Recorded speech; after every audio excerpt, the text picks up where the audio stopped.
Ô les croyants, on vous a prescrit un siyam comme on l'a prescrit à ceux d'avant vous. Ainsi atteindrez-vous la piété.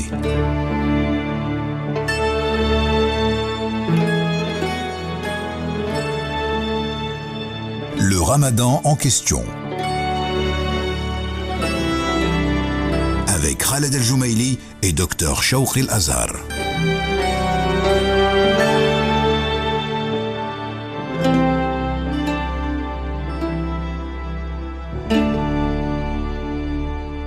Chers auditeurs, salam alaikum et bonjour à tous et bienvenue dans Ramadan en question sur Eurix FM. Dr Shawq, salam alaikum. Wa alaikum salam wa rahmatullah. Donc aujourd'hui, vous avez choisi de nous parler de la lumière divine. Un très bon sujet. Oui, effectivement, la notion de lumière revient souvent dans le Coran et la plupart du temps, elle fait référence à la guidance divine. Que ce soit la guidance divine dans sa création ou celle qui a été adressée à l'être humain. Pour illustrer cela, je vais m'arrêter sur un verset du Coran, justement dans la sourate la lumière, Nour, où Dieu nous dit Allahu nuru samawati wal ard. Allah est la lumière des cieux et de la terre. Sa lumière est semblable à une niche où se trouve une lampe. La lampe est dans un récipient de cristal et celui-ci ressemble à un astre de grand éclat. Son combustible vient d'un arbre béni, un olivier ni oriental ni occidental, dont l'huile semble éclairer sans même que le feu la touche. Lumière sur lumière.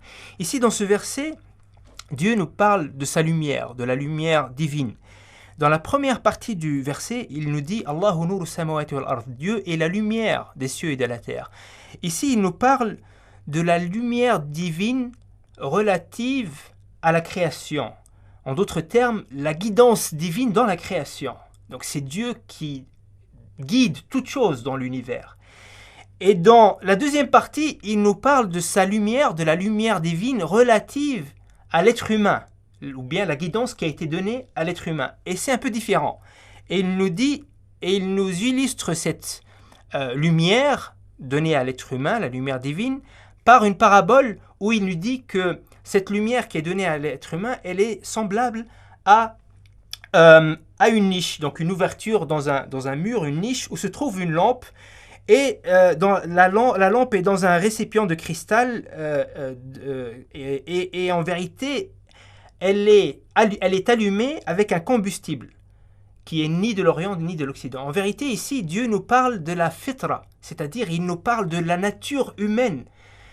L'humain a en lui une nature qui est déjà guidée vers la lumière, qui est déjà guidée vers Dieu.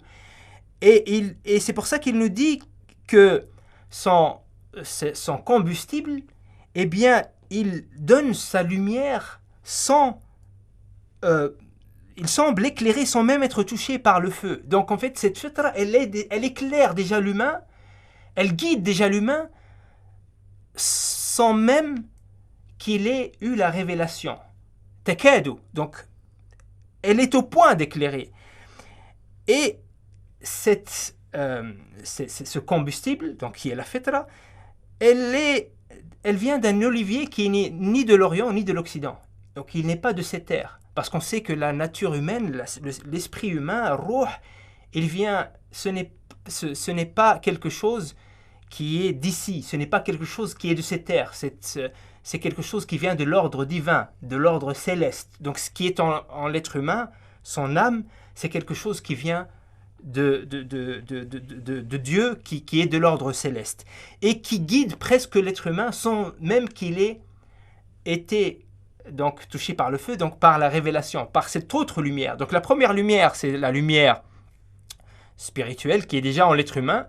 Et la deuxième lumière, c'est la lumière de la révélation qui vient se rajouter à cette lumière intrinsèque dans l'être humain. Et c'est pour ça que le verset conclut par lumière sur lumière. C'est ça la lumière divine qui est adressée à l'être humain. J'espère, Inch'Allah, qu'on soit toujours guidé par cette lumière divine, Inch'Allah. Docteur Shawq, on passe aux questions des auditeurs. Un auditeur pose la question, il souhaite savoir s'il est possible de se marier durant le mois de Ramadan. Oui, bien sûr, il n'y a aucune aucun souci à se marier pendant le mois du Ramadan. Il n'y a aucune interdiction dans ce sens-là. Mais je pense que par tradition, les gens ne se marient pas pendant le mois de Ramadan parce que c'est la tradition, parce que c'est pas vraiment le moment. Effectivement, le mois de Ramadan, c'est pas vraiment le moment parce que c'est un mois effectivement où on est dans une certaine retraite spirituelle, où on s'éloigne des choses du quotidien. Et donc, ce n'est pas forcément le moment le plus propice. Mais par la religion, il est bien sûr autorisé. C'est autorisé. Une deuxième question, est-ce qu'il est interdit d'avaler sa salive durant la journée, car cela est considéré comme boire de l'eau? C'est la question. Non, cela n'est pas interdit parce qu'on ne peut pas s'en défaire.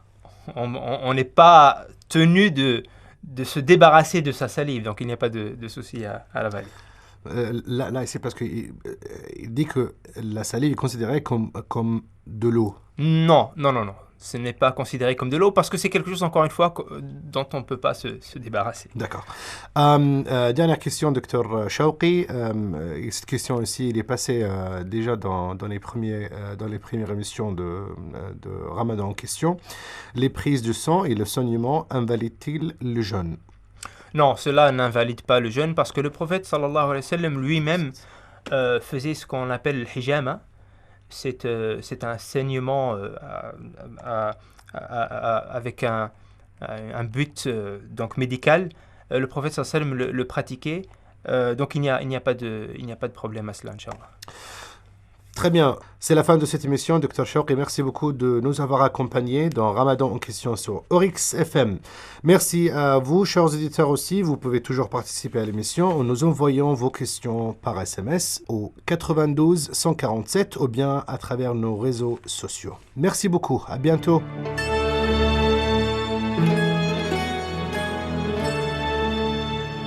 Le Ramadan en question. Avec Khaled El Joumaili et Dr Shawqi El Azhar.